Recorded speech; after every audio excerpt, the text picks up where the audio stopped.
Pernah nggak sih Anda ngerasa meskipun gaji kelihatannya stabil, tapi kok hidup rasanya kayak jalan di tempat aja? Dari luar mungkin orang lihat kita aman-aman aja ya, tapi di dalam hati ada tekanan yang nggak kelihatan. Nah, kalau Anda pernah merasakan itu, bisa jadi Anda sedang ada di dalam apa yang disebut jebakan kelas menengah. Dan fenomena inilah yang akan kita bedah bareng-bareng. Coba deh, relate nggak sama situasi ini? Gajian tiap bulan, nominalnya cukup, tapi kok selalu aja ada rasa cemas yang ngikutin. Perasaan di mana uang itu kayak nguap gitu aja, bahkan sebelum bulan benar-benar berakhir. Kalau iya, tenang, Anda nggak sendirian. Ini adalah gejala utama dari sebuah perangkap yang jauh lebih besar. Jadi apa sih sebenarnya jebakan ini? Ini tuh bukan istilah ekonomi yang ribet-ribet loh, tapi sebuah kenyataan sehari-hari. Jebakan ini kerjanya diam-diam. Di balik layar, menciptakan ilusi seolah-olah semuanya stabil. Padahal, sebenarnya kita justru makin jauh dari kebebasan finansial yang sejati. Nah, di sini kelihatan jelas banget kontrasnya. Di kolom kiri, itu yang kita tunjukin ke dunia luar. Gaji tetap, cicilan aman, bahkan sesekali bisa liburan. Tapi coba lihat yang di kanan. Inilah kenyataan di balik pintu. Rasa tertekan karena gaji yang selalu pas-pasan, dan ketakutan yang terus-menerus kalau ada kebutuhan darurat. Perumpamaan ini pas banget loh. Hidup itu rasanya seperti lagi lari di atas treadmill.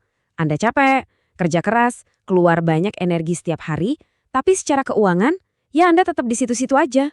Intinya, kita ini sibuk bertahan hidup, bukan benar-benar membangun masa depan. Terus kenapa ya kok banyak banget dari kita yang seolah betah di atas treadmill ini? Ternyata, jawabannya itu lebih dalam dari sekedar angka-angka di rekening bank kita. Yuk kita coba lihat akar psikologisnya yang bikin kita susah buat turun dari treadmill ini. Nah, ini dia nih, salah satu pendorong terbesarnya, ekspektasi sosial. Ada tekanan yang nggak diucapkan tapi terasa banget. Untuk kelihatan mapan, untuk nggak ketinggalan zaman dibanding teman-teman. Akibatnya, banyak pengeluaran kita itu bukan karena butuh, tapi karena dorongan untuk menjaga citra di mata orang lain. Wah, kutipan ini dalam banget ya. Seringkali kita itu nggak jujur sama diri sendiri soal kondisi keuangan. Kita bilang aman, padahal tiap malam cemas mikirin tagihan bulan depan. Kita membangun sebuah citra yang sebenarnya rapuh, dan rasa aman yang kita rasain itu cuma sementara. Oke, sekarang kita bahas mekanisme spesifik yang diam-diam memakan setiap kenaikan gaji yang kita dapat. Inilah dia, pengharang tak terlihat yang bikin kita nggak pernah benar-benar maju. Inflasi gaya hidup. Konsepnya sederhana banget. Tapi dampaknya luar biasa.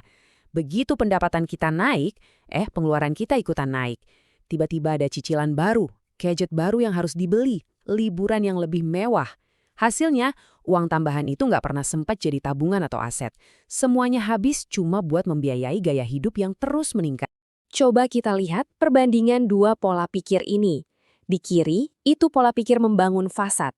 Fokusnya pada simbol-simbol kesuksesan yang bisa dilihat orang. Di kanan, pola pikir membangun fondasi.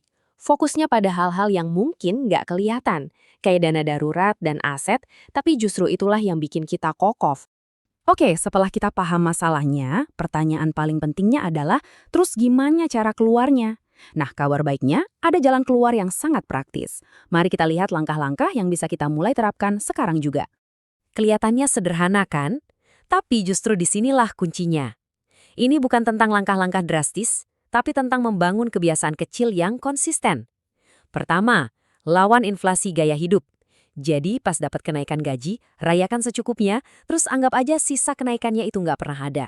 Kedua, bikin sistem otomatis. Jangan ngandelin niat, tapi paksa diri dengan transfer otomatis di awal bulan. Ketiga, dana darurat. Ini bukan tabungan biasa, ini adalah asuransi hidup Anda. Keempat, investasi. Mulai aja dulu dari yang kecil, yang penting rutin. Dan yang kelima, yang paling penting, investasi ke diri sendiri.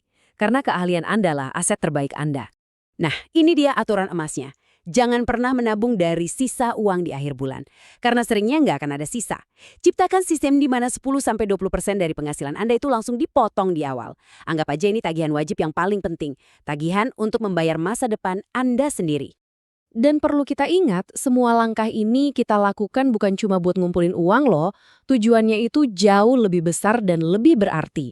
Yang sedang kita bangun ini sebenarnya adalah kekayaan sejati, yang nama lainnya adalah kebebasan. Inilah hadiah yang sesungguhnya. Bukan mobil baru atau gadget canggih, tapi hal-hal yang nggak bisa dibeli dengan uang.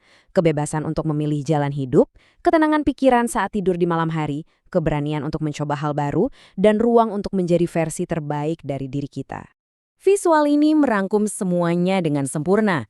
Gaji besar itu ibarat ombak, bisa datang dan pergi. Tapi fondasi finansial yang kuat itu seperti mercusuar Anda. Ia memberikan sesuatu yang nggak ternilai, ketangguhan, kemampuan untuk tetap berdiri kokoh apapun badai yang menerpa. Itulah kekayaan yang sebenarnya. Jadi, setelah semua ini, pertanyaannya kembali kepada Anda. Kita nggak perlu nunggu momen yang pas atau perubahan yang besar-besaran. Perjalanan ini selalu dimulai dengan satu langkah kecil. Jadi, apa satu langkah kecil yang akan Anda ambil hari ini untuk mulai membangun fondasi Anda?